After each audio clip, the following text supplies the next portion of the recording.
Manus flat on the canvas. We are ready to rock and roll. Second round of action. There is a cut on Manus. Yeah. Jesus. Martial Arts Chat. My man B-Hop got dropped out the ring last night. I need a little judo baby. I need me a little judo baby, and let's do it, Ron. Let's give me a. You see what film this? You've got a face for radio. I've got a face for radio. That's nice. Martial Arts Chat. Martial Arts Chat. Martial Arts Chat. Hello, welcome to Martial Arts Chat Podcast. On tonight's show, we're reacting to last night's UFC 243 in Melbourne, headlined down under by Adesanya and Whittaker for the undisputed middleweight crown. Later in the show, answering your fan questions. Thanks to everyone that got in touch. And we've got an awesome panel here tonight. Before I introduce the guys, quick shout out to our sponsors, A1 Fight Gear. A1 Fight Gear use the latest cutting edge boxing gloves for professional and amateur fighters, gym enthusiasts and kickboxers. Local and national gyms in the UK, do yourselves a favour, go check out a1fightgear.com. If you want to get in shape, get back in shape, or just keep trimming the fat off, then go to beastgear.co.uk and use the coupon code MartialArtsChat. If you do that, you'll save 15% off your purchases for core sliders, straps, barbell pads, strength and conditioning programs, all at different levels to suit your needs. Beast your goals with beastgear.co.uk. We're also sponsored by Feel Supreme. FeelSupreme.co.uk offers CBD oil and natural nutrition. They will assess your progress in diet and lifestyle, natural supplements and complementary services such as yoga, mind coaching and weight cutting programs. And finally, we're also sponsored by World of Martial Arts Television. WOMA.tv produces, finds, acquires, commissions and presents all you ever wanted to know about martial arts. And so to our panel here today, the greatest thing out of Lubbock, Texas, always a pleasure to have him on. It's my man, Mr. Kevin Jones. Kev, how are you, sir? I'm doing great, man. It's still hot in West Texas in October, so can't complain. Happy days, man. Happy days. Good to have you back, brother. Welcome a man who's always over the top and under the influence from MMA on the rocks. It's Mr. Bill Welker. Bill, how you doing, sir? I'm doing well, John. Much better than you doing that sober October over there. Because I'm sipping on a nice whiskey here and about getting ready to talk about some fights. Oh, man. Sucks to be you. It sucks to be me. Great to be you, I guess. From a awesome MMA Power Hour, returning to the round table, it's Mr. Colin Crandall. Colin, how are you, sir? Doing very well, John. Very happy to be here, and I think your show is one of the best out there. Oh, pleasure, my man. Pleasure. Last week we had, what did we have? Iron Sheik's Boner, Chris Benoit. We had the lot, man. We had all the chat from Mick Tully, and he's rejoining us for this one. Mick, thank you so much for coming back on. No problem, man. I'm going to behave myself. Hopefully, unfortunately, I have cracked open. I'm not doing sober October, man. I'm going completely the way, man. I'm going to get out of my face October.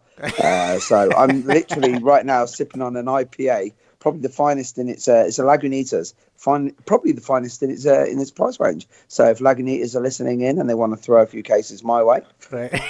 Yeah, and then send me straight to the dialysis unit in about 3 weeks. I'll be up for that. Superb, man. Gentlemen, last night down under, we saw some tidy finishes, solid performances.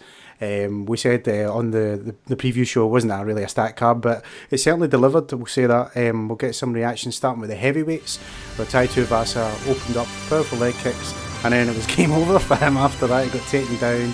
It was judo hip tosses, a big Ukrainian polar bear, Sergei Spivak, I hope I'm saying that right. Let's get reaction with our panel. We'll start with Colin on this one. Colin, were you surprised how it went down, mate? Yeah, I was really quite surprised. I mean, I have great respect for each and every professional MMA fighter in the UFC, being that all of them can kick my ass quite easily. Right. So everything I say is of course with that stated. What an interesting combination of this incredible hubris and overconfidence. A man as relaxed and confident as Tuivasa was, to just get his butt completely kicked is such an unusual combination. I don't know that I've seen before.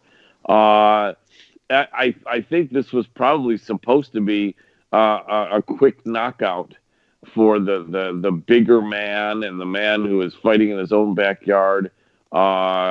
He looked like he did hit Spivak a few times hard, but He looks like he had no idea Spivak could wrestle. He had no takedown defense. He didn't know what to do at all when he was on the ground, and so no jiu-jitsu. And it's very strange. It was a very odd situation. I don't know what happened. I don't know whether we'll hear Tuivasa come out saying that he had a torn rotator cuff or both of his hands were broken, or if it's nothing, then I don't know. I mean, Spivak definitely looked like a well-conditioned heavyweight who, the guys from the Eastern Bloc are very tough guys. And, maybe Tuivasa just underestimated him. But I don't know. I'd love to see another fight with Spivak to tell me whether he is just that good or whether some of the criticism I've put out there for Tuivasa was accurate and he was just that bad.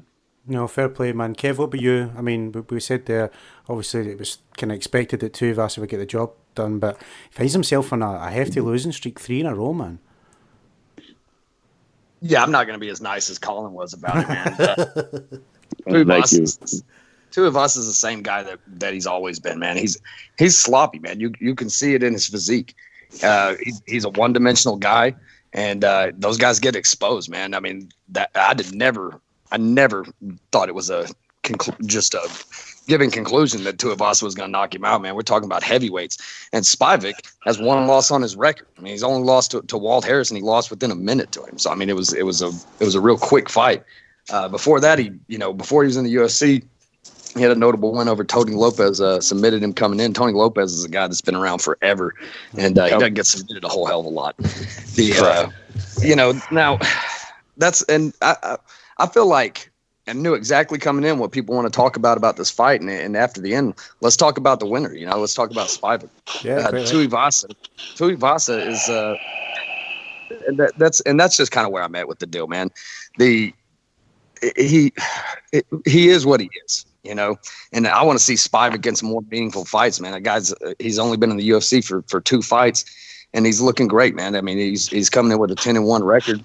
Let's see where he goes from here, and let's forget about where Tuivasa goes from here. Let's get him at least off these major cards. He was only on there, and you look at this, man. I mean, at first I thought maybe this should be the co-main event, but there's obvious reasons that it wasn't, man. The guy doesn't have drawing power outside of his home country. So that's where I was at with the fight, and like you said, it was an entertaining card, but name recognition was lacking. I don't think this fight was any different, at least not for me. No, fair play, man. I mean, you're quite right to say let's talk more about the winner, because I mean the boy here is he's still quite young as well, right? In the heavyweight division, I want to say he's only like 25 or something like that, if I remember the tailor tape right. And it's good to see some fresh blood in these divisions, not just heavyweight but all round, man. I mean, middleweight's looking phenomenal just now, which we'll get to for later for sure. Bill, your thoughts? Let's hear it for this heavyweight fight, sir. Yeah, I like the commentary on the age, because these guys would be like teenagers in any other division but heavyweight. Yeah. 26 and 24, that's unheard of. I think the issue with Tuivasa is that he doesn't know what to do when Plan A doesn't work out. And if you look at his record, historically, once the fight goes out of the first round, it goes downhill for him. The only exception being the Arlovsky fight, which I kind of feel like Arlovsky won anyway. I think the judges kind of got that one mixed up a little bit. But yeah, once he hits a little adversity and he's not able to knock you out, then there's no plan B and C. And Spivak just showed that he can weather the storm and pull off a really nice submission. Credit to him for getting that arm triangle up against the cage, where usually there's not enough room to get that, where you have to especially for heavyweights, right? Yeah, and he was able to move Tuivasa's body over with his knees, just scoot that 260-pound body over a little bit to make enough space to slide in between him and the cage. It was a beautiful finish. He went out a little quick for a triangle choke, because that's usually a slow blood choke. So it was a little suspicious to me that he stiffened up so quick and then revived so quickly as well, but we'll leave it at that. Yeah, no, I thought that too, man. I mean, he had the arm straight out, but there was no. But he was getting bloodied up, I think, before that as well. And I think he just thought, "Oh fuck it, if I just lie here, the ref's going to pull me off." It's a better That's way to a go possibility. on his shield. Maybe. Who knows, man? Finally, Mick, your thoughts on the heavyweight bout, sir? Well, first of all, talking of hubris, two things come to mind. First of all, I've just noticed that every single prediction I made on the last show didn't come true. Right, that's the one thing. But in my defence, I was with the Bleacher Report on all of it as well. So we're both both shit canned on that. I literally with Spivak is on this fight especially. Spivak, I literally said. And we weren't even talking about the fight and the prediction fights. I was like, oh man, this guy that Tuivasa's going up against, he lost to Walt Harris, man. What's all that about? Yeah. And then obviously I start watching the fight, and as the guys were just saying, first of all, I think it was basically there to make the card look. Well, again, they're trying to make it look Australian. That's the thing to the average fight fan. So that's why they were getting in as many homegrown guys as they could, and Tuivasa, I've always said the same thing about him. He's very, very Jake the Muss, for Warriors, yeah? Yeah, in a fight, in a bar, yeah, great. But he's got no engine after the first round at all. Yep. And in this fight, it just literally showed, man. Like, this is the one thing, when he got to the floor, there was zero attempt that, there was no attempt for an escape. And, I have to admit, what he lost to, they had an arm choke. I actually lost to that in the final last week at the Europeans. So trust me, I know you'll go on it. But still, he just looked woeful, and I feel really bad because as soon as I saw Spivak come out, I was thinking I didn't realise that Alexander Ermolenko's got a son that old. Because he comes out and literally he looks like the sort of guy that would be like sharing a room with Dostoevsky in some gulag somewhere. Yeah. He looks like stereotypical Eastern European gangster. It does look like War and Peace, yeah. Well, yeah, exactly. You know what I mean? I was expecting halfway through the fight for him to start going, Kaiser Soze, Kaiser Soze. Like that, I was like, this guy's a proper gangster. And I feel really bad because, I just went straight for the stereotypes. And then, he gave Tuivasa an absolute beating. Like it was like watching the 90s again. It was a God's honest truth. It's like the early days of MMA where you go, there's a guy who just has no idea what the fuck just happened to Nothing. him. Right, he struck me as a kind of guy. I mean, I haven't seen any training footage, but Tuivasa strikes me as a guy that hits the heavy bag, doesn't like being the nail. You know what I mean? Like wants to just get in there and get the job done quick. That's like at one point. All right. Apologies to any of the guys from Eastern Europe who are listening to this, but halfway through, I was thinking instead of the water bottle, he was just going to be munching on a raw piece of beetroot. You know what I mean? That's how badass Eastern European he looked, and he looks like he's a very, very Spartan sort of training guy. But God Almighty, I thought he looked good. But again, is he good or is just Tuivasa just awful? That's the question, exactly. You know what I mean? Yeah. But I'd like to see. Let's put it this way: whatever way it goes, he deserves to start getting some decent fights now. For sure, man. For sure. Let's move on to co-main event, guys. Set up a potential fight of the night by me, and we may see the Hangman propelled into the top 5 of the lightweights now. They got the job done, convincing fashion. Dropped Dal a few times. Called out Dustin Poirier. Flawless performance, man. We'll start with Colin again on this one. Colin, your thoughts on how Hooker performed? Hey, it was a great performance. I'm kind of baffled about Al Iaquinta. He has this brilliant performance with a win over Kevin Lee. He has this quite impressive performance against Khabib on just a week notice. And then looks like a completely different fighter in getting dominated by Cowboy Cerrone and then smashed by Dan Hooker. The Cerrone fight is really the most perplexing, and then perhaps some of the damage and the experience of the Cerrone fight led into what we saw with Hooker. I think that is possible that he just got hit too many times and that damaged him. Why he was so bad against Cerrone, though, I just can't understand. I was was concerned that was going to be the case. I mean, Hooker is riding a good win streak. Perhaps there was one loss in there, I think, but he has several wins and is looking great and is in his own backyard. And Iaquinta is was coming off getting completely smashed. I was impressed with Hooker.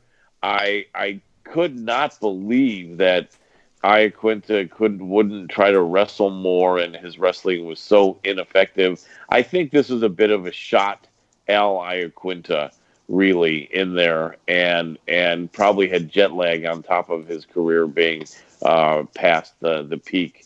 And it didn't surprise me at all. I think that Hooker is a tough guy.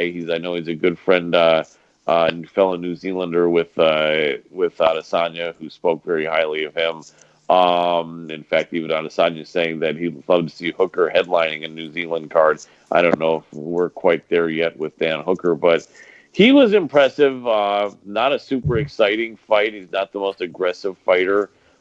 Great counter puncher. He fought a really good American wrestler, just the way you should. But I think it's also an American wrestler who was kind of shot. I don't know. This was one of the ways I could see it turning out. I hoped it wouldn't turn out that way, not because I really cared who won or lost, but I really was hoping that Al somehow could put the Cowboy fight behind him and look as impressive as he had in the previous wins that I mentioned, but he didn't. And so to me, that fight just doesn't represent a lot and isn't, it doesn't determine anything more about how good Dan Hooker is. I think against Dustin Poirier, he possibly gets knocked completely unconscious. And if he wants that fight, I wouldn't want it if I was his management, and I don't think he'll win.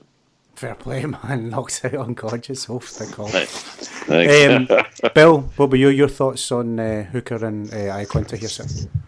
Yeah, this was a disappointing one for me because I've spent a lot of time with the guys at Law MMA, and I actually got to sit in on some of the sparring sessions that Al did for this fight, and I thought he looked phenomenal leading up to it. So it was disappointing to see it work out this way for him. I think it's just a bad stylistic matchup for him, just in the same way that Cowboy was. Two long, rangy guys that are good at controlling distance and have some pop on their punches. I also think that those low calf kicks from Hooker kind of disabled a lot of Al's wrestling. Oh, yeah. Yes. Oh, yeah. So that was a big factor. And I mean, I still admire the toughness of Al Iaquinta because Dan Hooker threw everything at him, including the kitchen sink, and he couldn't put Iaquinta away. He's a guy who's swinging up to the last bell, even though he's losing pretty much every minute of that fight. Yes. I thought Hooker looked great. I don't know about the Poirier fight. Personally, I'd like to see Dan Hooker and Paul Felder. I think that would be a fun one. And I don't think this is it for Al. I think he just has a style matchup that doesn't work for him, and he's got to go to the drawing board and figure out, he had a small window for success here. He had to close the distance with Dan Hooker without getting into the clinch with him. So that's a very small window for success against, a guy with the frame of Dan Hooker at 155. And I think that's all it was for Iaquinta. I don't think he's shot yet, and I think Hooker looked good as well. And I think he's going to make a big jump in the rankings, and we'll see how he does against top competition now. Yeah, Hooker's performance there reminded me a wee bit like Rory McDonald, very calculated behind the jab, leg kicks, keeping things at range, and clinch if you need to. It ticked all the boxes, man. It was just a flawless display. Mick, how about you? You want to see this Poirier Hooker fight, Mick?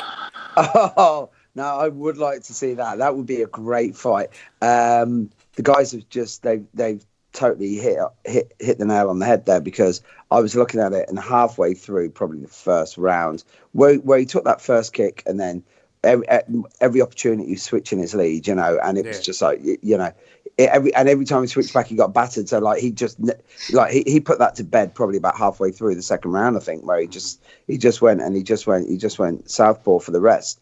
But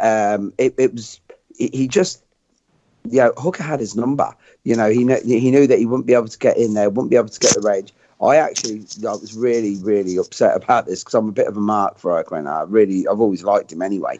But again, it's pretty much the same sort of setup as, going against Cerrone. When you're going up against a rangy guy like that, and, so some of the times that he shot for the single, it just looked pitiful, literally it just didn't look like him. And I'm really so I was a little bit upset to see it happen, because he just didn't look like the same guy.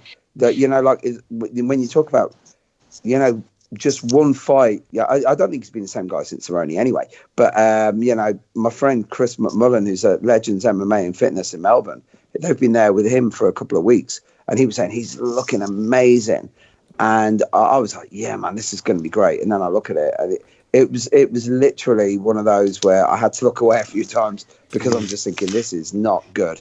When you just see the dismantling of an individual, because Hooker had everything, and he fought a great fight for him. And it's like you were saying about Rory, it was very, very similar. And again, it's, is he a draw? I don't think Hooker is a draw. And, New Zealand's a limited market, man. You know what I'm saying? So he'd be good there. But against Poirier, geez, man, I'll tell you something. That wouldn't be a fight that I'd want to take first. You know what I mean? That would be if there's nothing left going for me. Because I don't think it's going to end well for Hooker on that one. But it'd be a great fight to watch. For sure, man. Finally, Kev, I know how much you love Iaquinta and the guys up there. Your thoughts on this fight and Dan Hooker? Oh, we still got Kev? Kev, you still in it? Oh, we may have I see a symbol for Kevin where it's muted next to KJ. Is that him? Wait, sorry, brother. There we go. We got you, man. We got you. No, yeah, I was thinking when the last gentleman was talking, I think we might have like half to a quarter of a Hooker fan over there, but we definitely got one Hooker fan on the panel and me. I like Dan Hooker, man. I thought, kind of looking at the rankings before the fight too, I was wondering why he was so much lower than Iaquinta, or why Iaquinta was so high. But really in the fight, what you saw is Hooker throwing a lot of different looks at him. Iaquinta couldn't think of what the hell he wanted to do, because he was so worried about what was coming at him. And I mean, hell, that counter left hand that sent him down in the second round, that was a thing of beauty. And that's what a lot was giving him problems, is fighting that southpaw. I mean, all the looks that he was throwing at him, and the fact that he was having to deal with that left hand coming from a direction that he's not used to seeing it come from, it really confused him, and he looked lost in it. I think the only reason Iaquinta might be so popular, he's just been around a little longer than Dan Hooker is, man. I think Dan Hooker, there could be a market for him, and I love the fact that he wants to test himself by stepping up and fighting Dustin Poirier, man. But going into the fight, you might see a theme in the future of me being on the show, because I have squared up with the book and I'm playing again. This line was way too tight, man. When I got to looking at it, I thought there's no reason not to take it at minus $1.30 on Dan Hooker. I just thought he was better all around than Iaquinta was, and I ended up being pretty correct on that deal. So let's see what's next for Dan Hooker, man. And it's probably not going to be Dustin Poirier, but he'll get up, whoever it is, man. I believe that guy's going to try to get up. And let's not forget, he did just smoke my man James Vick, who's from an area in Dallas, and so he was on my radar ever since then. Fair play, man. Main event, we see obviously Adesanya getting the job done inside 2 rounds, man. Dropped Whittaker twice. First at the bell, second brutal left right hook. All set up now, innit, for Costa and last Hellbender. Exciting times ahead. We'll start with Mick on this one. Mick, how did you enjoy the main event? No, I didn't. You didn't know? Hello. Yeah, man, got you. Yeah, I enjoyed the fight. I just didn't enjoy the end. I just have no idea what we were talking about this in the predictions, that it was going to be either Whittaker cementing himself and coming back from these injuries. Realistically, he's only had the Romero fights recently, and I was either he was going to cement the whole legacy, as they say, or it was going to be a passing over. And it was like, right, he wasn't an interim champ, he was the champ, And it was that Stylebender looked amazing. Just like a couple of times when Whittaker started looking like his old self and he started throwing down, and a couple of those kicks. That time when he just threw that round kick, and Stylebender just literally moved like 2 inches away. And that was the point where I was like, shit, man, that guy is the Matrix. and it was an amazing fight. But again, because I'm a Whittaker fan, I was a little bit upset to see just, if it was a close fight, I could have lived with it. But when you just see somebody so totally outclassed, and it literally is. It's one of those moments where you go, dude, I really hope this is you now, because there's a new sheriff in town. You know what I mean? And the one thing about it is, because he dismantled such a badass as Whittaker, it's going to make this Costa look amazing. And of course, the one thing you got to give Costa is he turned up wearing. All I know is, what was that? I don't know who was more pissed off, right? Conor McGregor, when he finds out that Paulo Costa's raided his wardrobe, right? Because Jesus, man, there's pimp and there's pimp, right? You see that Versace shirt he was wearing last night, but it was the bad mouthing that he came out with afterwards, and he's now talking about he's on about killing him and stuff, and it's going to be a gruesome end and that. And you're like, this is ridiculous. But it's good. This is going to be that, like, you're not going to have to struggle to sell that fight. I know for sure. Definitely not. I mean, I wanted to see it after the Romero Costa fight for sure. But no matter what happened in this fight, I wanted to see it. And I know you're saying about that trash talk, I'm going to kill you. It's like, we don't really need that. We want to see the fight as it is. I don't know how much that's going to boost sales or whatever, man. But definitely looking forward to that. The only thing, John, the only sales it's going to boost are the idiots that I always end up having to sit next to when I go to an MMA show. You know what I mean? Right? You're like, right, okay.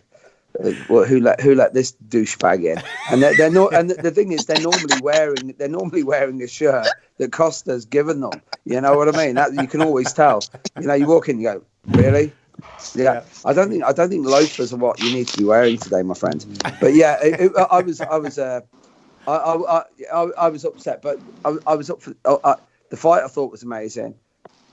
I thought Israel was amazing. I just thought he was something else.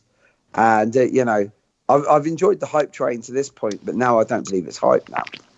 I really believe he moves better than Anderson Silva moved when we thought Anderson Silva moved well. Yeah, you said that in the previous show, man, and I was like, well, I don't know, and now I'm totally convinced. Convinced. Hey, I tell you something. When that literally, when that kick went flying past his head, I looked at it and I was like, wait a minute, it's Quentin Tarantino done like some Foxy Brown mashup with like the Matrix or something, because it was like, God almighty, I didn't know there was a Black Neo. But it was unbelievable, man. It was great. I really enjoyed the fight. Just feel sorry for Bobby Knuckles, man. For sure, man. Kev, how about you, mate? I know you were back and forth on your pick. Is this how you expected it to go down, mate? I'm not. I would say I'm not surprised about it. Not how I expected it to go down by any means. I don't know. I was back and forth, man. I was watching this line, and I kind of liked Whittaker to get in there and make a fight of it, but he never really got a chance to. Israel Adesanya, man. I mean, you always hear the comparisons to Anderson Silva, or the comparisons to John Jones, is who I was compared him to more. But in the actuality, man, he's Israel Adesanya, man. The last Stylebender is the perfect fucking ring name or nickname for him. What he did, the things he does in there, I mean, you're not supposed to be able to do. The punches he throws bending backwards like he's fucking doing. It's just crazy to watch, man. It's one of those guys, man. I think Daniel Cormier even said it. I used to say it about John Jones. When the guy's fighting, you got to watch him. You got to see what he's going to do next. And I didn't think there was any hype behind him. And I knew he was the real deal. But, we seen Whittaker. And Whittaker had those, he had some mental issues and had some things going on personally with him, including those injuries that, I didn't think we had seen the best of him yet. But you really saw him come in there with one game plan. As much as we saw Dan Hooker establish his jab in the co-main event, Whittaker came in there with dead set, I'm gonna establish a jab against this guy, man. And that was not the way to go. And as he's slipping his head out to the right, I mean, he's leaving himself wide open to the crazy shit this guy's got coming at him. When you're fighting a guy like Israel Adesanya, I really don't think you can have a plan that this is what we're going to do, because you got to be prepared for everything that he's going to do, and you can't prepare for all of it. So you got to find some kind of medium in there, and that's the that's why you don't see guys like that taking too many losses. But yeah, man, I'm definitely on board with this. Is an era. The guy's 30 years old. I think he can run this division for a while, man. I don't think he should jump up and try to go to light heavyweight too soon, man. Because if you go up there chasing a John Jones fight, which I know they can go back and forth. I mean, John Jones is it's going to be a while till you're going to be able to also talk about fighting a guy that's a big light heavyweight. And Adesanya is a long middleweight. And there's no reason why he can't stay down there and run the division for a while. I don't see anybody out there that can give him any problems, and I don't see how Whittaker's gonna come back. And I mean, I don't think he was not looking for a takedown. I don't think the takedowns were there. I don't think anything was there, man. Fighting a guy like that is just too much information coming at you, man. The brain does not compute. That's exactly what I was saying. Yeah, and you're gonna get lost, man. It's gonna take somebody special to get in there and test him, man. And I think he's proved his toughness in that Gastelum fight, man. He's getting nothing but better. The guy he hadn't been doing this for a whole hell of a long time. I mean, I think he's been in the UFC for like a year and a half, maybe. And his kickboxing record is it's quite impressive, man. I mean, the guy's been doing this for a while. So welcome to the Israel Adesanya. That's it, man. Bill, your thoughts on the middleweight title fight, mate?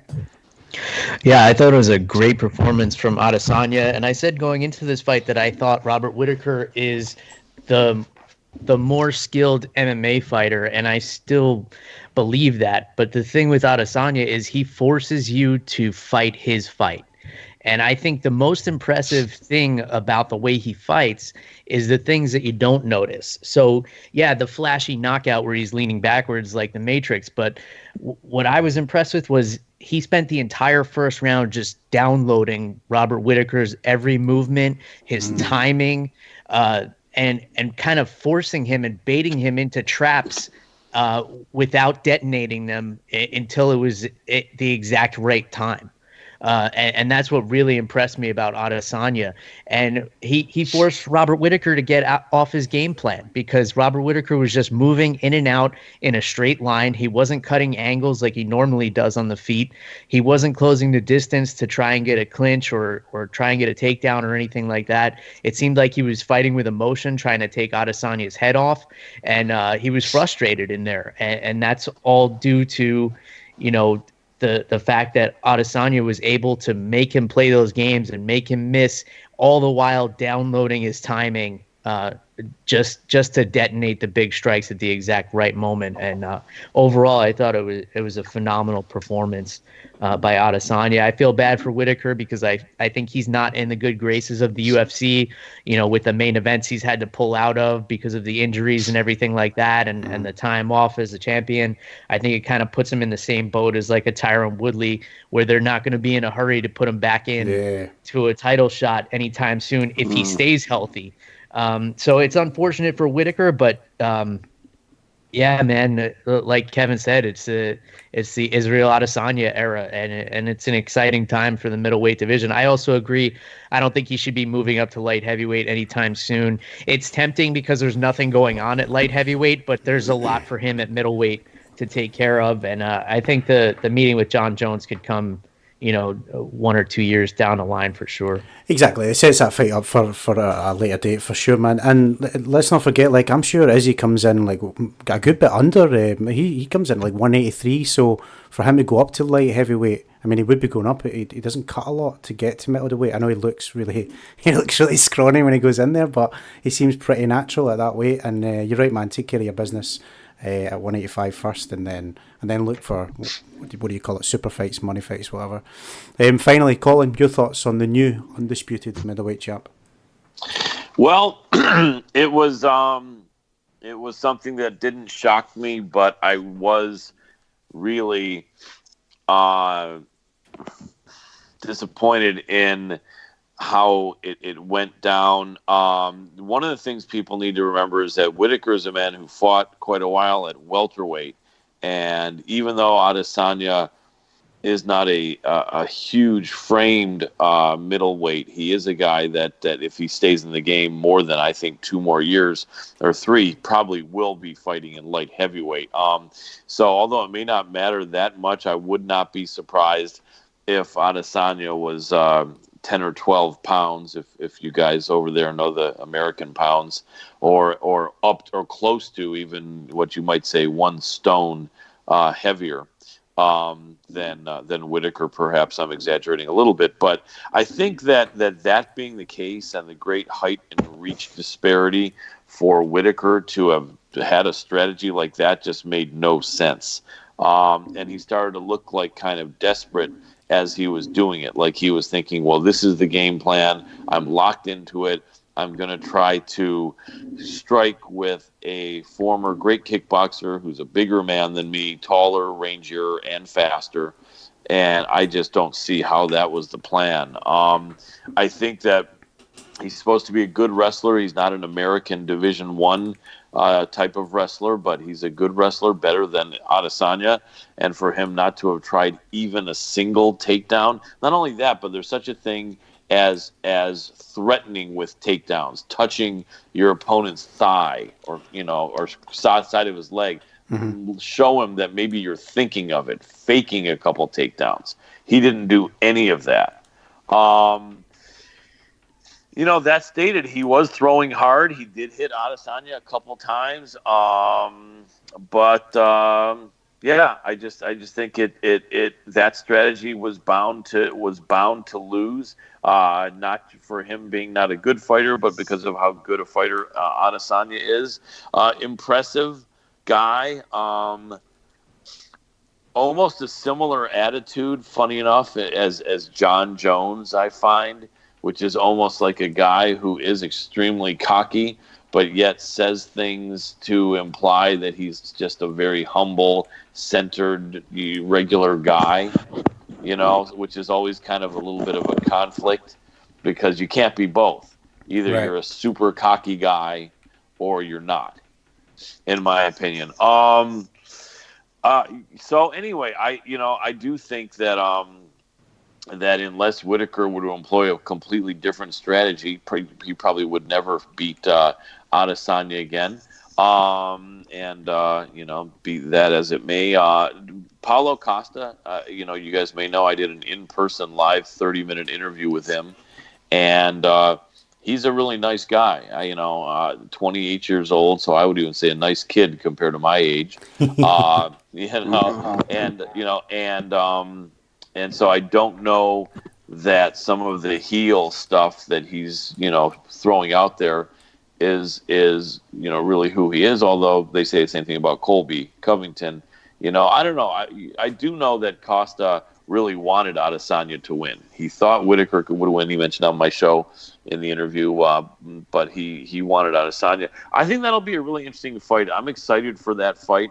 I think Costa hits harder than Adesanya, but will he be able to handle the style, the trickiness of the matrix that is Israel Adesanya and the movement? I think Costa is maybe an inch taller than Whittaker, although they're both listed, I think, at 6 feet.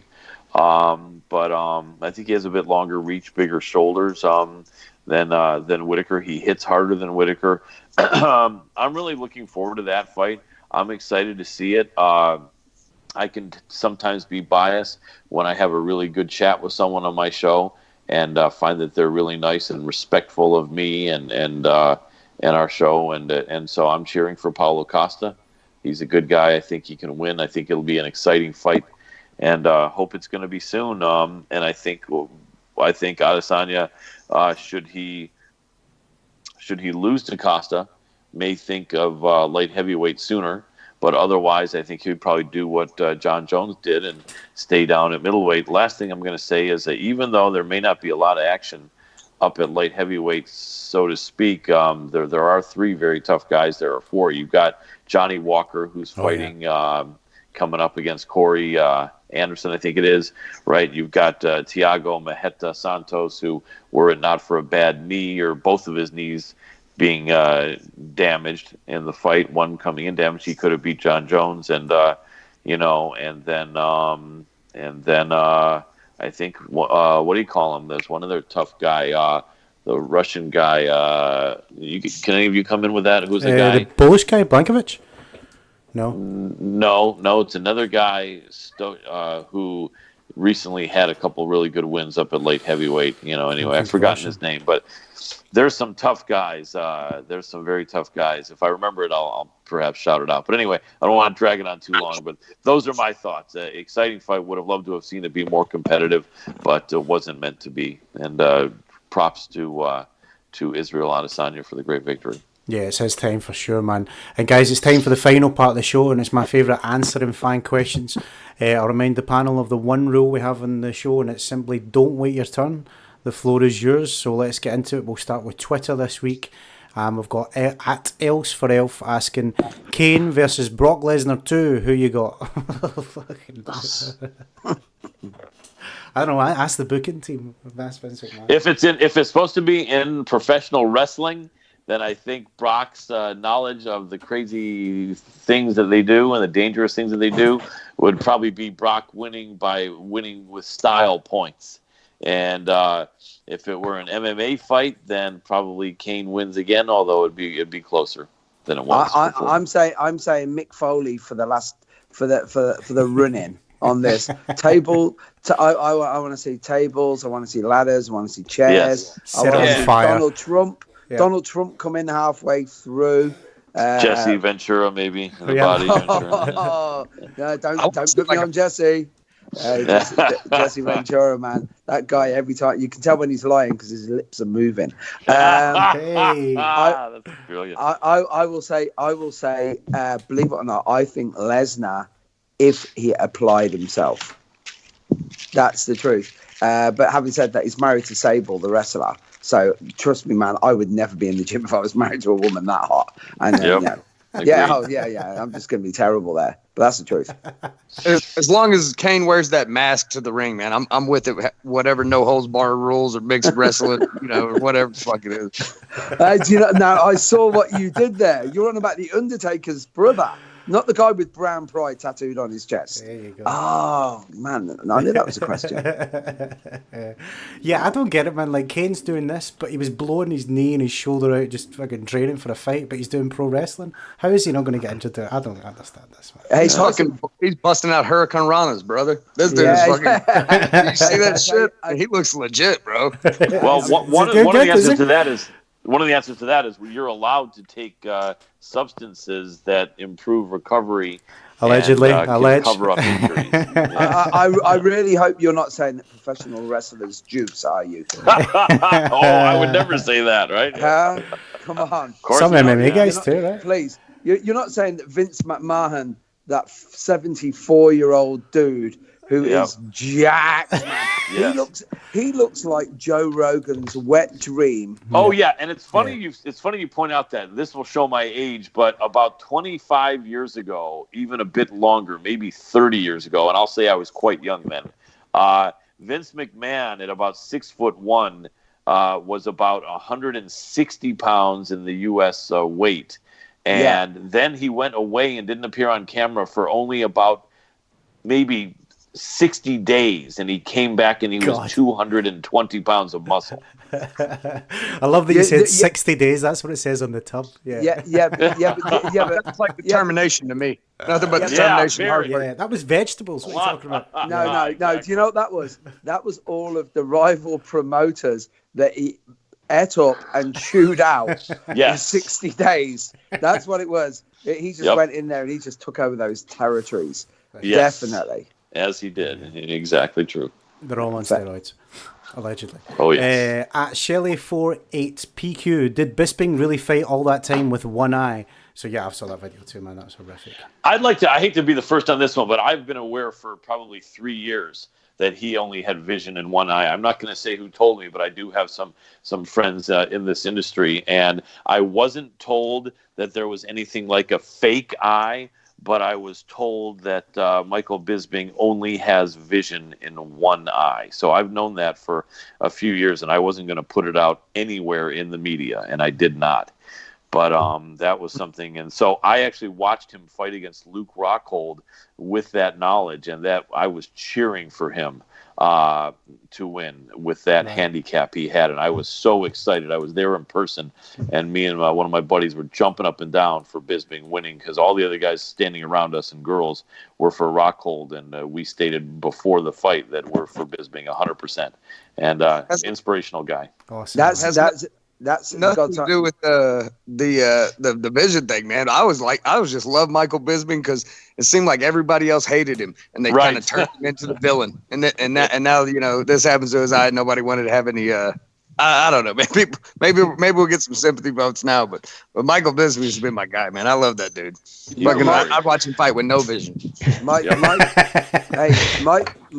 Bisping has had that. I know. Actually, for a fact. That is the truth about the eye, right? So that's the first thing. I first met Mike when he was back fighting, just before he went into the UFC house. Do you remember when they used to do like Big Brother, and they'd get drunk, and was Lieben trying to triangle a guy on the pavement or the sidewalk or something? I can't remember. It was years ago now. I remember let me bang, bro. I remember that guy. Yeah, remember? Yeah, come at me, bro. Yeah, well, I met the guys who used to run Cage Warriors in the UK at the time.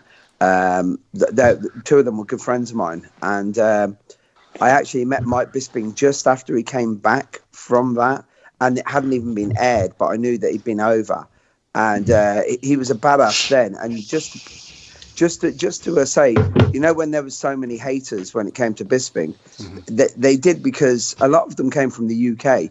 Because we would we would much rather have a guy who would at least try and be, like a plucky, like the plucky guy that has a go. And if he fails, then so what? Yeah. Whereas Bisping's like, no, I'm going to go in there and try and kill. And like nobody was more shocked than me when he dropped the Rockhold and got that, because I was like, I would never ever call him a journeyman, because he certainly wasn't. But he was a guy who would take a fight when no one else would. Yeah. And then obviously it's a proper fairy tale for him. I'm so happy that he's successful now with the UFC gyms and the pundit work and stuff, because nobody really, I think the only person at one stage that wanted Mike Bisping to be successful was Mike Bisping. Right. You know what I mean? That's how it and worked. Kevin Jones. The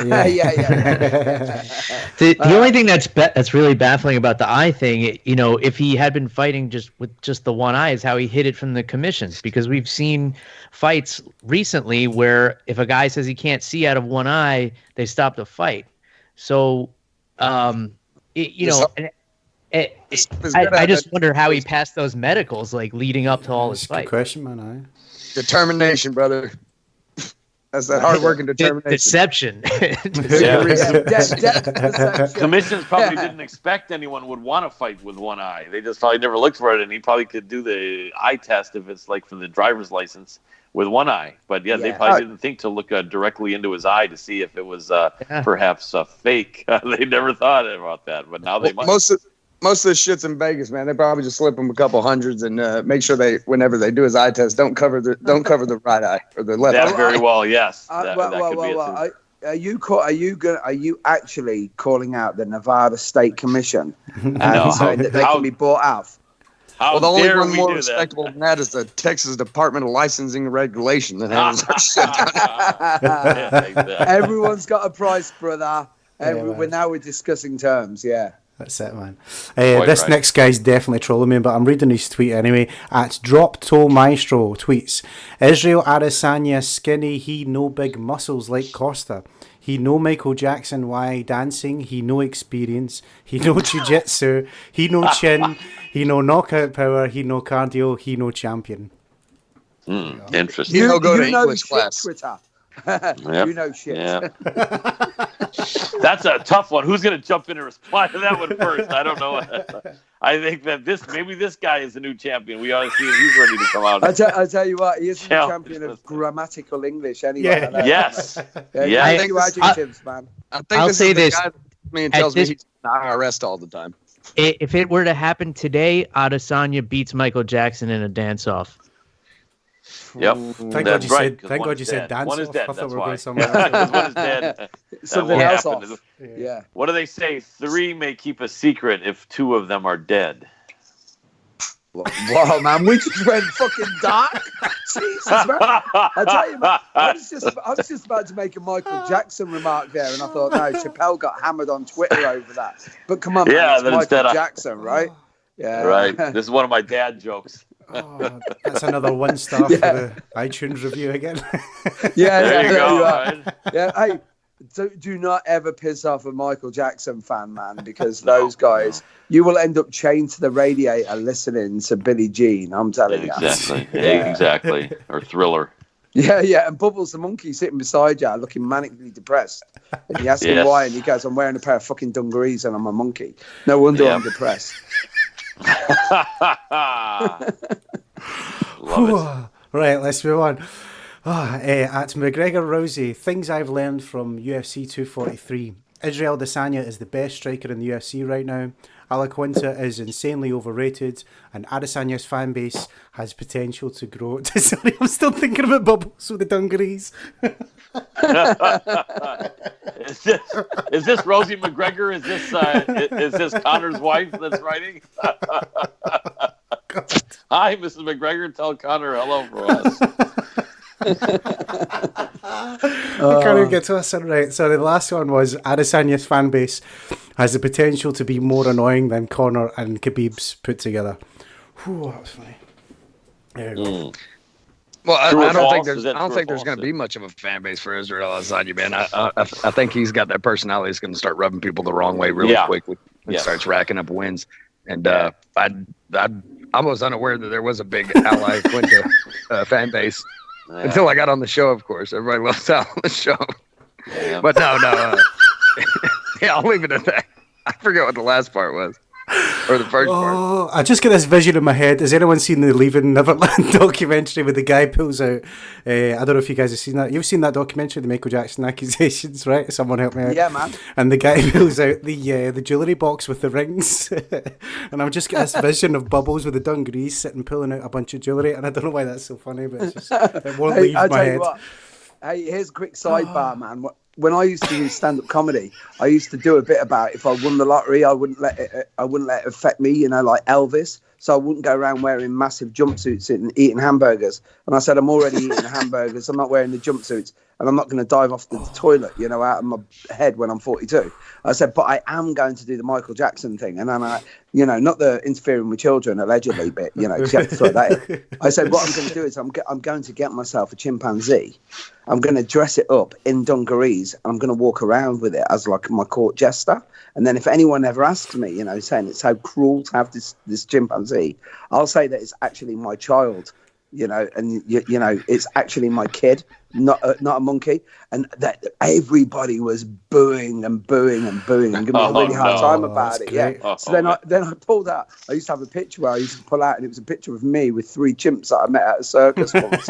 And I said that they were my kids. And I said, "You bunch of bastards, man!" I was going crazy. Yeah, that's funny. Yeah, but unfortunately, up until the point that. Did you guys ever see the woman? You know, she got like $60 million. She got the face eaten off her by a chimpanzee. No, she got $60 million. Yeah, you know, she looked like Gary Oldman in the end of that shit movie that was with the Silence of the Lambs. You know, where he got fed by the pigs. Well, anyway, fuck, I like Gary Oldman. Dan, I like that movie. Did you like that movie? Shit, man. I love all those my movies. house. Hey, I'm Princess. I go Princess Bride and straight on that. Yeah. So anyway, everyone loved the chimpanzee until they realised that chimpanzees bite the face off you. But yeah, my stand-up comedy routine was around Michael Jackson, and I never even made one joke ever about the very, very, very serious subject of those alleged allegations about him. Yeah. Which I'd just like to say, just in case any Michael Jackson fans are listening to this and they want to come around here and chain me up next to Bubbles in a pair of fucking dungarees. You know what I'm saying? Just anyway. Back Gary Oldman. I thought you were going to say Gary Busey. I didn't think you were going to say Gary Oldman when his face man. Anyway, let's move on. At Wikipedia Brown says, fuck Nadia Brown, reaches for the high five, then kicks her opponent at the same time. Feed that bitch to some killer. I didn't see this, but I heard this was the rumour. She went to do the high five. Keep yourself prepared at all times, brother. Well, I mean, that's it. I mean, that's what they this is a fight. Yeah, this is a fight, man. I thought it's a shitty move, but at the same time, Kim missed weight, so fuck her. Right. Do you know what? All I would like to say is there any chance you can give me this guy's Twitter handle? Because first of all, I'm going to follow him. And secondly, whenever I need anybody to pay up outstanding bills, man, I'm going to get that mofo sending those letters. Because my blood went cold when he started throwing those threats out a minute ago. Oh, yeah? Wikipedia Brown, Mick's coming for you, mate. He's coming for you. Oh, man. Yeah, Twitter war, man. Postcode beef. Let's bring it. That's the man. Okay, let's move on to the Facebook questions. Kieran Cobley asks, with last night's huge gate, will we see the UFC increase the amount of events they do in Australia? They're doing them with a big stadium down there, right? That was 50-odd thousand. Yeah, that's a lot of 60, that's a lot of seats to sell, 60, man. Right? I don't know what the gate's like down there, but you know they got a. I don't think you're going to see any more or any less. You know, I would agree. I think they've opened that market up. That market's open. They got a little niche in there. They're going to go there certain times a year and sell out those big stadiums, put all their local guys on the card, and sell those tickets, man. Yeah, man. 3 to 4 times a year, maybe. Yeah. Agreed. You're not going to see like fight night shows going over there, you know? No, not anymore. No. No, it'll be marquee. It'll be marquee shows there now. Did any of you guys notice though the amount of just random chairs that were put out there? Did you? It looked bizarre. Yes, I did. And how about the wide open spaces between the expensive seats and the cheap seats? Oh, that was what they ran out of chairs, man. I tell you what, the last time I saw something that badly organised was, you remember when the Moonies had like 10,000 people all marry each other at the same time? It was the same sort of setup as that. Very rare, very, very strange. Yeah, it really did look weird. It was the longest walk ever from the dressing room to the cage. Yeah, man. Yeah, that was the road work, man. Yep. Didn't have to run. You warmed up with walking. At 5 o'clock in the morning as well for those poor buggers, or whatever time they were on it. Matthew Penny is asking, is it time for Tuivasa to be cut? Shows no improvement each time he steps out. We kind of touched on this earlier, but do you think he'll get cut? I think it ties back in the last question. I mean, he sells down in that market, and the deal, man. It's not that the best fighters are in the UFC. You know, they're just like any other promotion, man. They got people attached to them that they think they can sell, or they can sell one day. Yeah. So, I mean, should he be cut? I mean, I think someone mentioned that he was in the top 20, ranked in the top 20 or some shit. Yeah. The UFC rankings, I mean, shit. And the UFC, if you added up all the heavyweights fight, I mean, he's probably not even in the top 30. There's only 19 heavyweights on the roster. Right? Yeah. You know what I mean? So, no, you lose him or not, I mean, they're probably not going to cut him, you know? Yeah. No, they'll keep him. They'll give him somebody he could probably knock out and do his disgusting shoey, and then he'll be right back on a main card. Yeah. That's, you know, that was the most takedowns.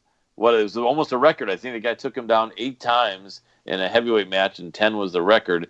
And this was a guy who didn't look like that good of a wrestler, and wasn't a Sambo expert, and wasn't an American collegiate wrestler. And that one of you pointed out, it looked like a match from the 90s where it was a complete striker who knew nothing about wrestling or takedown defense. And every time the other guy got near his legs, he easily went down. And that was baffling to me. Yeah, shit, more like a pro wrestling match from the 70s, man. I mean, Tuivasa got that big ass fucking base on him. You think he'll avoid giant haystacks? Sure, it's got to be hard to put your arms around, more so than the average heavyweight. But the only thing that I just listening to you guys when you were talking there about should he get cut, and protecting the market and having a name and stuff. Literally, I don't think we're that far away from the UFC just going like Bellator old school pride, just putting the gong show fight in every now and again, just for the spectacle more than anything, because it's pretty much a juggernaut now. So they've toed the line and kept it pretty. Are you suggesting they bring Bob Sapp back and put him against Tuivasa in Tokyo Dome? I tell you what, Bob Sapp, I would pay money to see that. Yeah, but Bob Sapp's ace, man. What's not to love about a guy who's as big as a house? Yep. You know, like I'll tell you something. You ever want to see something crazy? Go to Japan and just be in the same town as that guy. Yeah, literally, superstar there. He is He's a rock star, man. Yeah, Bob Sapp would be good. Nogueira. Shit, if you put both of them in the ring, if you put both of them in their ring and added Dan Severn in a triple threat match, I got Dan Severn at a 2-1 favorite. With those shots. Do you know how tough Dan Severn is? Dan Severn is the only straight man that still rocks that fucking Freddie Mercury mustache. You know what I mean? There's levels and there's levels, man. You know what I mean? He's still rocking that. He's still rocking that porn star mustache. Yes, he is. He can do it. No one talked in front of us. Him and Don Fry. I'm sure Don Fry still got his Burt Reynolds. There you go. Well, they're good friends too. They're in. They're like in some sort of mustache aficionado club, you know. Tom Selleck in there. Yeah. No, we're talking about. Hey, we've got Hillary Clinton. Sorry, we're talking about people with mustaches, right? Yeah. Dolph Heffernan is asking, rate Megan Anderson. Is she bang average or just needing time to settle in? Just to be clear for everyone listening, knowing this question has nothing to do with fighting, but can go ahead and continue with the answer. That's what I thought. I saw the question. It's ask us if she's bang, and I don't know if this new terminology, but I feel like it's self-explanatory. So I'm looking at it as I'm driving in the car, and I had to think about it for a second. You got to think about it for a second. The answer is no. Yeah, well, when I saw the bang average, I was thinking, well, there's between her and Rowdy Beck Rawlins, and she's nowhere near bang average. You know what I mean? She's 6 foot tall, quite good looking. Yeah. On her fighting ability, I think, just to be serious for a minute, she's the one who will admit that she didn't enjoy competing and she didn't apply herself. I actually watched that fight. She wasn't really fighting anybody of any real note, but the triangle looked good, and she looked like she was pumped after winning it. And that's a division where like five women in it. It's like I think there's more women on. You guys got that show, The View, haven't you? We haven't called Loose Women. We just have like angry housewives sitting around a table. Yeah. There's literally a show called Loose Women. Oh yeah. That's our version of The View. That's it. Yeah, that's you're our fucking kidding me. No, for real. You're oh my God. But trust me, if they were loose, you wouldn't be interested. Exactly. Because when you watch it, you get free hormone replacement patches just to watch it. That's how all these lassies are. That's funny. I had Megan Anderson on an interview early in our show's existence. This is in 2017, and so granted, no one had heard of our show then. It didn't look quite as professional as it looks now, but she came on and was in her bedroom. Looks like she was wearing her pajamas and her hair a wreck up, nothing, no makeup, no hair, and she was distracted so much being that the cameras were showing a split screen and other things, and she couldn't look at us. She was looking up at the ceiling half the time. It was one of the most disastrous interviews ever. Thank you to Megan Anderson. This is one whole section that, John, you're just going to have to cut. Yeah, you're going to cut this part. Yeah, cut. No, I'm leaving it all in. Michael Jackson and Bubbles. It's all getting left in. There'll be a ton of dudes saying, there was a load of guys and they were sexist. Yeah, exactly. The last one we got, I got a 1-star review, and me and Mick were talking about Brexit, which everybody talks about, but I think the guy must have listened to his Mick for 5 seconds or something, right? And then that was really. He was saying that we were racist and all sorts of shit. Hey, what about the one that me and you did? You know the one. That's the one. Yeah. Well, the one that had the 1-star review. The guy actually sent me a message. All right. Because he said, I can't believe you're a Bruce Lee fan and you teach Jeet Kune Do.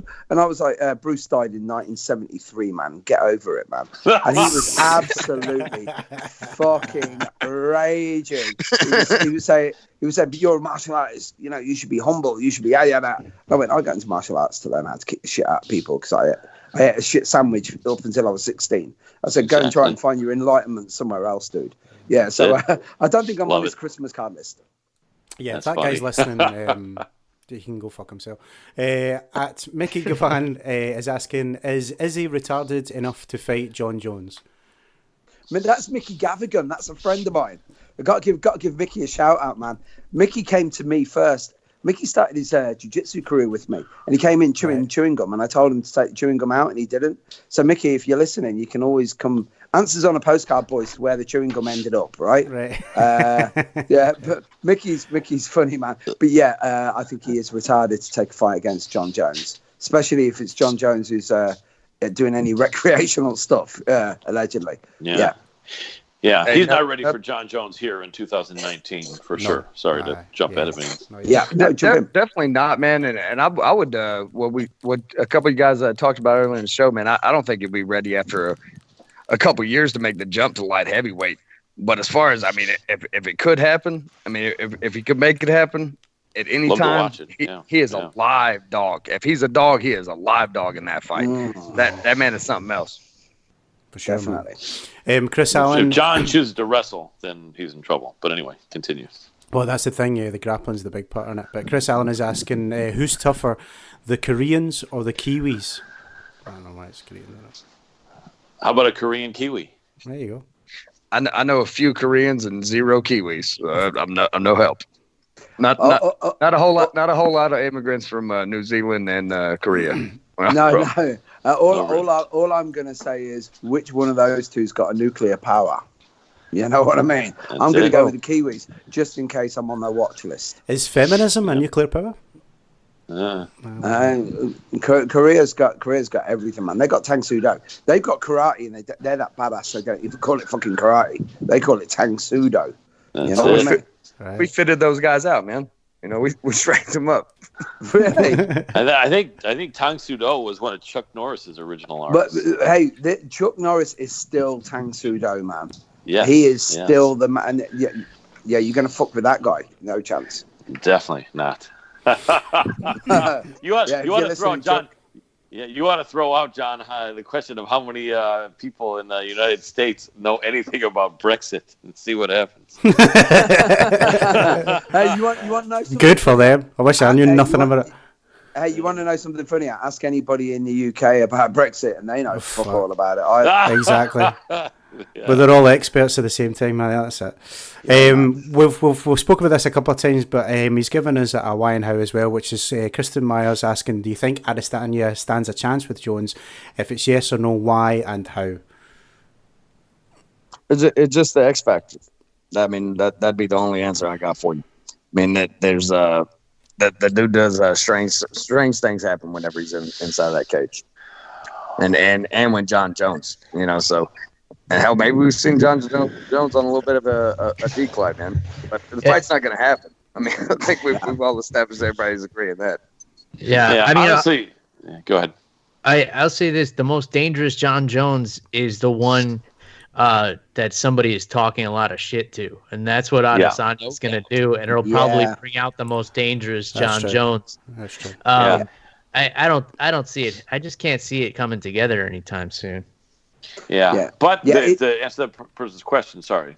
No, go ahead. Throw this in quickly. To answer the question, if at this point, without giving Israel chance to put on some extra weight and chance to really work his wrestling, if they were saying this fight is signed and has to take place next week, then it's Jon just big brothers him. Because he would use his wrestling, he would use his size, he would come in, 20 pounds heavier than Israel, if not more, and just I really think quite unreachable expectation for Israel if this were scheduled immediately. So if that was the question, then that's my thought. If somehow Israel has 8 months or a year to prepare for it, could be a slightly different story, but probably would not happen that soon. Exactly the same thoughts.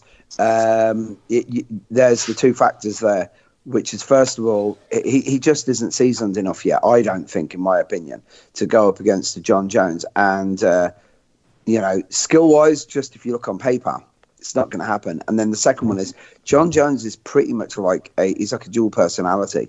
And it's like, there's one of the guys was just saying there, you talk shit about Jon Jones, he normally ends up punishing you for it. So, what Israel will go in there, and he might be ready for the John Jones who's doing power yoga in the park and chasing muggers, but he's going to end up with the John Jones who's out of his mind driving at 90 miles an hour up the Vegas Strip. You know what I mean? Yeah. That's no joke. John Jones, an angry John Jones is something else, man. Oh yes. You know what I mean? He's something else. He's one of the only guys that I look at and go, you know what? He's not. He won't like my quips. I'm going to keep quiet right now. When has he been angry John Jones in the cage? The only ones that come to mind is Cormier and maybe Rashad Evans, though. Like those are the ones that it's been really personal.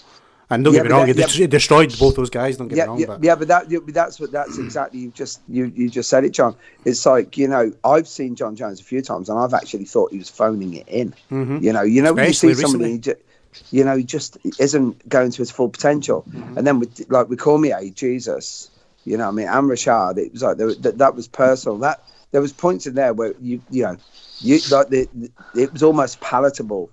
The dislike, and I don't want to sound like Goldberg there, but that's the truth. There's certain times where you watch a fight and you just go, God, those guys really fucking hate each other.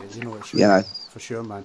We'll take one more from Facebook before we wrap up, guys. Brian Schule is asking, does Whittaker get revenge and rematch? I think he should get it if there is talk about a rematch. I don't think he should because for his long stretches of inactivity, to think he's defended the title like once, maybe, no, this isn't his time. And really, that's the type of fight right there that your camp, if your camp is telling you want to accept an immediate rematch against that guy after what just happened, nah, man, that's not the move to make. You know what I mean? Let's take a fucking half a day off, man. Let's throw a softball at you. You know what I mean? Let's get this dude's mind right. The guy's had mental issues in the past, man. You don't need to get in there and get beat again by this cat, dude. You need to prolong your career if that's what you want to do. True. I would agree. If you don't want to do that, then get out of the game. Yeah, I would agree 100%. He needs to take some time to heal up and fight someone else and get back on track. And so I don't know if it'll happen anytime soon or ever, but I'd love to see him do well. I like Whittaker. Quick thing, the fighter that I had forgotten about that's in the thick of things at light heavyweight is Alexander Rakic. The very well done. Yeah. Anyway, next up. Yes. Yeah. My personal views on Whittaker is with his personal demons, with his health issues, literally. What none of us have actually mentioned tonight was the fact that he was literally saved by the bell. He was saved by the horn in that first round, and when he got banged, that would not have ended well if there was another. And what he hit him with like two, they call it a hooker cut. I've heard him say in boxing, man. He hit him with two in a row. Who the fuck does that? I tell you what, if you watch that again, you see his eyes, man. And you're like, what the fuck? Because I saw that, and I felt shortchanged first of all, and disappointed. Not shortchanged because I wanted to see, a big tear up. If it was going to be a well balance between the two of them, but it was like literally when he got that, I was like, God. And then he came out, and I just turned around. I was watching it with my 18-year-old son, and I just said, Bobby Knuckles has got a fucking hill to climb now, man. And then Max was like, I have no idea what's going on here. And if he can get a route back up there, and this sounds really, really, almost treacherous. If he can find a way to circumvent round back up to get himself there, then great, to get into the top three, say. But if he takes an immediate rematch, it's going to be exactly the same thing, and he ain't going to recover. Yeah, that could be it for him. Yeah, you're right. Yeah. Mentally, there's no way. And the thing is, as well, with Israel, as much as I love his fight style, some of the shit that he talks, for a guy who's not in a good place mentally, you just don't want that falling on his ears. You know what I'm saying? Yeah. That's been serious. Mm-hmm. Yeah. Real quick, I was going to say, I think Israel's got Paulo Costa for sure first. Dana White promised Costa. Paulo Costa told me that he's next. And then I think Gerald Cannonier might be in the thick of things. Israel actually mentioned him as someone he respected. Sorry for speaking out of line. Next up. No. You're good, man. What all I was going to say, man, is, just think about yourself and the things that you go through on a daily basis. Whether it's problems with your family or problems at work, things that throw you off your game, and then your game is getting punched in the fucking head for a living. man, that's a recipe for fucking disaster, man. I mean, if somebody, this is things that like they look for and all, gamblers look for it all over the place, man. Whether it's a college quarterback that's having problems with his girlfriend, or a fighter going into a fight that's going through a divorce that nobody knows nothing about, man. When you have distractions like that, fucking it reflects in your work, and whether you're whether you're punching a clock or whether you're getting in between those ropes. Yeah, and what you got to remember as well, guys, is you're talking about a business where every one of your failures is fucking highlighted. The only job that's worse than this is ice hockey and a goalie. Yeah? Because you let a goal in, not only have you fucked up, but there's a big red light above your head spinning round and 15,000 people going fucking crazy. And, that's the only thing that's worse, because everybody knows now. I really don't think, we touched on it last time we were speaking.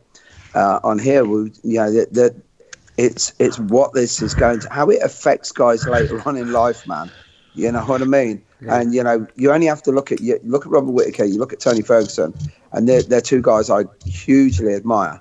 But I'll tell you right now, I wouldn't fucking swap anything to live their lives right now. Yeah, no, you were right, man, because we were talking about it last time, and nobody ever really wants to talk about this, but I'm glad we did, and we have a couple of times on the podcast as well, like how young this sport is, and what kind of things are further down the line, and there's a potential dark side with the repercussions, the miles that these guys are leaving, and there was a dark side to our humour as well when Chris Benoit came up in the conversation. But I mean, there's I hate to say it, but there's a potential for something like that here in MMA. I God hope it does not happen, but something like that needs addressed and needs discussed. John, it's going to happen. It's inherent. It's just like, boxing set a precedent for this, man. I mean, these problems are inherent with the business that we're talking about. No doubt about it. Yeah.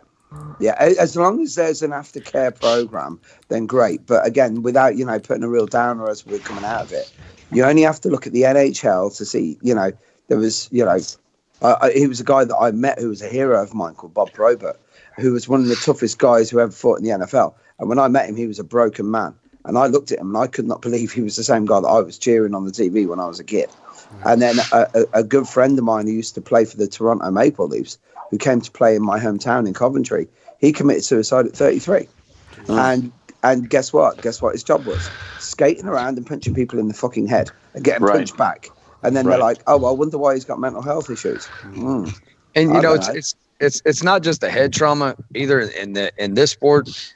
I talked to a guy one time before he was coming into a fight, and he was a seasoned dude coming down here to main event from Abilene, and he told me that you're never 100% going out of a training camp. And we're actually talking about Sage Northcutt missing a fight because he had strep throat, and he was making fun of him on the air. But the way you have to train for this sport, you can go in training for boxing. And that guy is 100% ready to roll for these 12 rounds.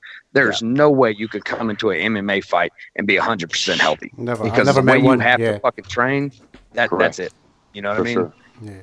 It's a different beast, man. And, there's going to be a lot of people that fight for a long time. And, you see it in the injuries they suffer. And that's why they bow out. It's just like the guys in the NFL getting concussions, even back in the day with Troy Aikman. The Cowboys are on TV right now. That dude, he quit. A lot of them guys quit in the middle of the career because of neck injury, because of this or that.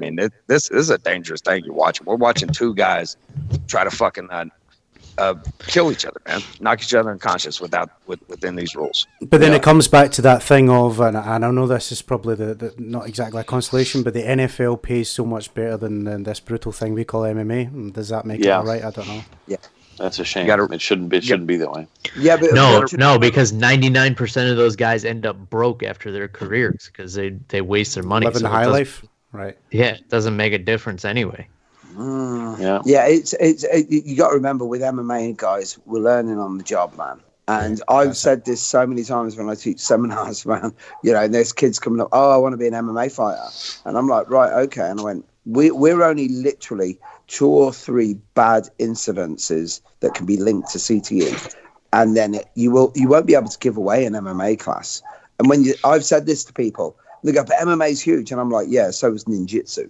You know what I mean? It's like, trust me, we only need a bad one. Train safely. When I interviewed Dan Hardy, I asked him what his toughest fights were, and do you know what he said his toughest fights were? In the rough house in Nottingham training. He said the amount of gym wars that he used to have. Right. He said he's never really got over those. He said that, you know, going into the cage wasn't hard, you know. And I know I'm hypocritical about this because I always say the same thing about jiu-jitsu. I compete in jiu-jitsu and nothing's tougher than a Friday night in Warsaw at Gracie Barra. You know, but that you know, but I know the risks, and not only that, I'm 50, so in 20 years' time, I'll be sucking a Werther's original, man, looking to see if I'll be in the next episode of Cocoon. You know what I'm saying? Yeah, I can relate. I'll be like Brian Dennehy, not sweating, you know, and checking out Raquel Welch's daughter or whatever. Yeah, yeah, man. Well stated. If you don't know Tiny Welch, man, you know shit. I'm telling you. Oh, hell yes. Oh, that's a chip off the old block right there. Yeah, that's an old chip is off the old indeed. block. There you go. Well, there we I go. had to add that levity there, boys, because I swear to God, I was almost about to put on an Adele album. We were going fucking dark there, boys. Yeah. But these things need addressed though as well, and I'm glad like we get a chance to talk about it, because you know we do joke and say things in jest, but there is a reality there of, you know, like kind of like what you said, but maybe only one or two bad incidents away from. I mean, that's exactly it. You had the nail on the head there, man. It's such a young sport, and we forget that sometimes because of how popular it is. We're too busy living in the now, and you know, as much as we love this sport, we need to look ahead to what could be down the line, good or bad, dark or bright. You know what I mean? But yeah, I like ending on Raquel Welch's Dirty Nicks. That's good, man. I like it. If you haven't watched Cocoon 1, go and watch it. It's very, very good. And for any of you younger listeners right there, if you haven't watched any of Jerry Bruckheimer's movies, go and watch them. They're great. Your testicles expand by 20% just watching them, right? Obviously, I hope you're over 18 when you're watching that, by the way. That was the disclaimer. And on that, I'm gonna go home and watch Con Air. There's a movie. There you go, man. Hey, you better believe it, man. I quote that shit all the time. I'm telling you. It's the virus. You know the one where it's where Nicolas Cage, he's there trying to fire a gun and he's shit. And Sean Connery turns around to him and he says, he goes, Godspeed, what are you doing? And he goes, hey, man, I'm trying my best. And he goes, losers always whine and say they try their best. Winners go Had to have been The Rock, man. I don't know any other movie they were in. Hey, winners go home and fuck the prom queen. Of course it's The Rock, yeah, man. And people say to me, oh, do you know The Rock? And I went, yeah, the Nicolas Cage movie. Right. And they go, no, the Hawaiian wrestler. I go, oh, yeah. I know that Flex Kavanagh. Yeah, he's cool. And now I'm showing what a mark I am, right? A little bit. Yeah, just a little bit. Yeah.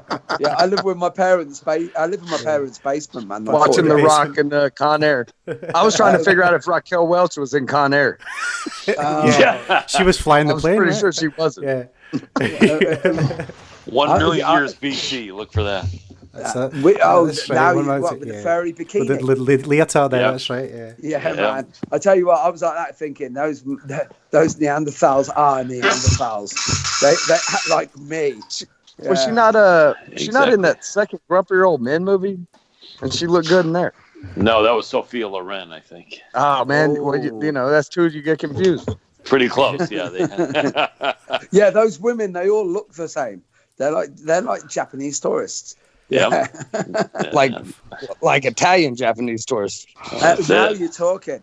I tell you what, John, what you need to do is we need to talk about the best martial arts movies one show. That's the question, actually.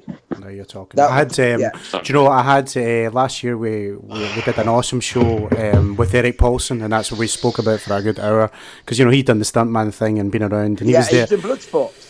Yeah, that's right. He was there at the day that Brandon Lee, when it all went south on the Crow and all that. And yeah, that was a great show, man. Love that. Have you ever listened to my podcast with Eric? No, I didn't know you did. Oh man, I'm telling you, right. Send that to me, please. Well, you're gonna love it, right? Because we start talking about the Stargate under the Hoover Dam, and decalcifying your third eye, taking ayahuasca. Man, it was the greatest podcast ever I did. It was unbelievable. Eric's something else. Did he tell you some ghost stories? He was shitting myself when he was telling me his ghost stories in California with his roommate. Oh, man. Yeah. He's great. Little anecdote I've got to tell you, which is probably about the only cool thing I've ever done in my life. I went to the UFC in Minneapolis when Lesnar fought Heath Herring. Do you remember? I was there. You're kidding. Nice. I was there. No way. I was I went to the after party with Eric and Higa Machado. Yeah, Joe Rogan and Eddie Bravo were there, and then Brock walked in with Sable, and I was jet lagged, and I might as well admit I drunk off my ass drunk as well. But in my defence, I blame Higa Machado for drinking vodka and whiskey and Guinness with me for that. But that was like the coolest day ever. But Eric started telling me that there was a disembodied ghost over my shoulder, and I was like, right. And then I came out with a remark about there being far too many spirits in me already. Beautiful. Yeah, you know, well, for a drunk Irishman, it was a pretty fucking good quip, I thought. Well stated. That's like the coolest night I ever had. Yeah. But I got interviewed for who was it? It was one of the big channels. And they heard my accent. They interviewed me, and they really should not have interviewed me because I was like the worst ever. I just came over like a serial killer, you know, because I was jet lagged and drunk. But it was, that's really my only claim to fame. But Eric is something else, man. I think it's love that guy. Send me that interview though. On with Greg Nelson as well on my show. Anyway, go ahead, John. Cool, wrap it up. Yeah, Greg's a great guy. Greg is great. Well, there you have it, guys. UFC 243 in the books. Great night of fights down under. Great questions from you all, as always. And great guests here on the Roundtable. Let me extend my thanks to our guests here today. Starting with the man who's always over the top, under the influence here at Sober October. It's Mr. Bill Welker. Bill, let everyone know, man, all about MMA on the rocks. Oh, thanks for having me on, John. I know it's been a while, but I definitely missed doing the show. I appreciate you inviting me back. You guys can catch my podcast, MMA on the Rocks, on any podcast platform and YouTube, or shoot me a line on social media. I will be the next 2 weeks. I'll be at UFC Fight Night 161 in Tampa, and then the next week I'll be at BKFC, the Bare Knuckle Boxing Championship in Tampa as well. So send me a note on social media if you're going to be at either of those things, and we'll link up and have a beer and have a good time. Thanks again, John. Awesome stuff, man. To my man, Mr. Mick Tully, always a blast, mate. Let everyone know where to check you out, son, and thanks again for coming on. You can catch my platform. You catch my my podcast on any of the platforms or on www.micksmartialarts.com. You can also find me on Woma TV. You can find all my interviews on there. We've got some great interviews coming up in the next upcoming magazine, one with Kyvan Gracie on how he's going to use Wing Chun in the cage, and also what his views are on Keenan Cornelius and Hickson Gracie only being a tough purple belt. But yeah, catch me on any social media, and I promise I will try not to offend you. Awesome, man. To my man, Mr. Kevin Jones. Kev, it feels like it's been too long, mate. Never leave it this long again, right? But a pleasure as always, mate. Love getting your time. Oh yeah, no doubt. I'm currently homeless on the MMA broadcasting front, but I am going to be hollering at MMA on the Rocks to apply for. I need maybe I'll start a GoFundMe for a ticket so I can get down there and watch that bare knuckle fight with him. I'm in. But that's maybe we can start a sweepstakes on MMA on the Rocks. That's all I'm going to represent today, baby. Superb, mate. Finally, to Mr. Colin Crandall, always delighted to get your insights, sir. Let everyone know where to check out the awesome MMA Power Hour. Thank you so much, John. It's always a pleasure, and this is a really fun show. I was really glad to be part of. So, MMA Power Hour, if I can talk here, is seen on Fight TV, FITE TV. It's an app you can download for free all over the world, and the show is free. And we'd love to have you jump in and give your opinions and comments. And, of course, that's only if you think the show was great. If not, then we don't worry about comments. No, I'm kidding. You can always give whatever comments you want. We have an archive of about 100 2-hour shows on Facebook, and we're still throwing some up there occasionally. So MMA Power Hour on Facebook, and we're going to be cage side at UFC Boston I'll be there personally. So if anyone's going to be there and wants to connect, we'll have a drink on me, or a lunch or a dinner. And really appreciate the invite, John. Always a pleasure. Your shows are one of the best out there. Thank you, brother. And if you've liked this podcast, be sure to subscribe on iTunes. We'll be on almost every Sunday talking MMA. Go to facebook.com/Martial Arts Chat. Give us a like there. Or follow us on Twitter @Martial Arts Chat. Sober October is just beginning, and we'll be back with the next roundtable for the previewing UFC 244, the bad motherfucker title in it, BMF title. So hopefully we'll be closer to the end of Sober October by then. So it's another day closer to getting a drink. But in the meantime, I'm Jon R McElroy, and I'll catch you next time on the roundtable.